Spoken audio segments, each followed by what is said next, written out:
Giannone again, part two of our cash flow discussion. Today we're going to talk about making sure we can get our money back in 45 days. How do we do that? For a lot of you, that might sound crazy. For a lot of you, it might sound like something that you're doing already.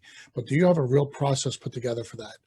I'm going to go over a couple of quick, simple tips for getting that process put together. First of all, it all starts on day one. If you don't have a really good scope and sketch put together on day one, forget it. You'll never be able to invoice on time. You have to have your scope and your sketch put together. You have to have your PM or your technician go out there, write a really good upfront observation of what the damage is, and put that all together. You have to have a really good process for how you're going to execute that. You got to make sure that you're going to be able to get out there, do the work in a reasonable amount of time, do it completely, and get it done. But you also need to make sure that you're documenting all your work. I need paperwork on everything. I need your initial drawing log setup. I need your moisture map.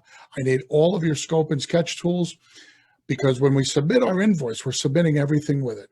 I need lots of photos too, guys. There's an old rule. If you can't prove it, it didn't happen. Well, in today's day and age, the easiest way to get money out of these contractors is to prove that you did it. The only way to prove you did it is by using pictures, by using documentation. So lots of documentation.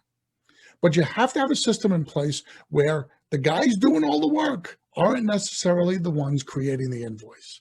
If you're relying on somebody who's the technician, who's doing all the early work and doing all the monitoring, he's not going to have enough time to get that invoice done by day 4 or 5. And that's the trick. The trick to a successful collection process starts at the beginning, but it's really about making sure that invoice gets in the client's hands at the end of the project, not a week later, not even a couple days later, at the end of the project. Let's get that invoice in their hands. Here's another thing. Don't ever tell the client that you're going to deal with the insurance company for them. Big mistake we all make, guys. We all think the way to get the job signed is to just tell them, listen, we'll handle everything for you. Don't worry about it. Don't sweat it. We got it.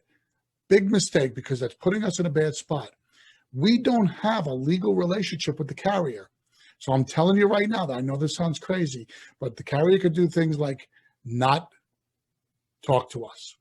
They could literally lie to us. And they could do other real nasty things like slow up the process to make sure we don't get our money.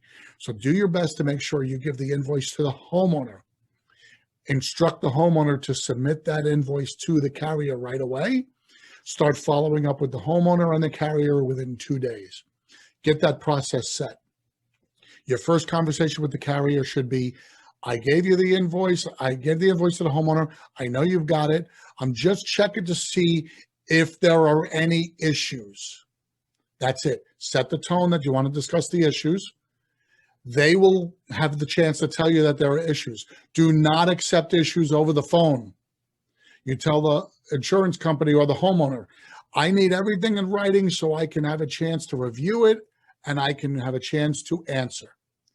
Too many he said, she said can happen over the phone, and it slows the process up and you don't have commitment.